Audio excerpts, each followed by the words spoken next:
ভালো খবর, চাকরি প্রার্থীদের জন্য 2225 শিক্ষক নিয়োগের ইন্টারভিউ প্রক্রিয়া শুরু করেছে পর্ষদ।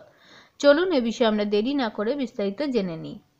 সুপ্রিম কোর্টের নির্দেশ মেনে প্রাথমিক শিক্ষক পদে নিয়োগের জন্য ইন্টারভিউ প্রক্রিয়া শুরু করেছে প্রাথমিক শিক্ষা পর্ষদ। এই সংক্রান্ত নোটিশ দেওয়া হলো 2020-22 ডিএলএড ব্যাচের 2022-এর প্রাথমিক শিক্ষক নিয়োগের ইন্টারভিউ শুরু হচ্ছে। 1-3-2024 থেকে শুরু হবে, চলবে কতদিন না 7-3-2024 তারিখ পর্যন্ত। ইন্টারভিউ শুরু হলেও নিয়োগ প্রক্রিয়া নির্ভর করবে সুপ্রিম কোর্টের নির্দেশ অনুযায়ী। নোটিশে বলা হয়েছে, সুপ্রিম কোর্ট নির্দেশ দিয়েছিল প্রার্থীদের ইন্টারভিউ নিয়ে 6 সপ্তাহের মধ্যে রিপোর্ট জমা করতে হবে। সেই নির্দেশ মেনে প্রাথমিক শিক্ষা পর্ষদ ইন্টারভিউ পরিচালনা করবে।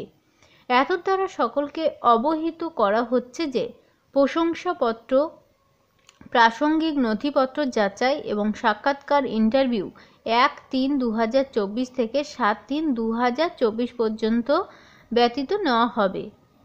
এছাড়াও 3-3-2024-এ নেওয়া হবে। এই দুটো তারিখ ছাড়াও প্রসঙ্গত উল্লেখ্য, প্রাথমিকে মোট শূন্য পদের সংখ্যা ছিল 11,765। তার মধ্যে 9,533টি পদ পূরণ করা হয়েছে ইতিমধ্যে। বাকি 2000-এর বেশি শূন্যপদ এখনই কোনো নিয়োগ হচ্ছে না। এটা কিন্তু পর্ষদ সূত্রে খবর। এই শূন্যপদ নিয়োগ হবে সুপ্রিম কোর্টের নির্দেশের পর। 2225 জন বাকি থাকছেন। এই নিয়োগ হবে subject to the outcome of the present petitioner supreme কোর্টের মাধ্যমে।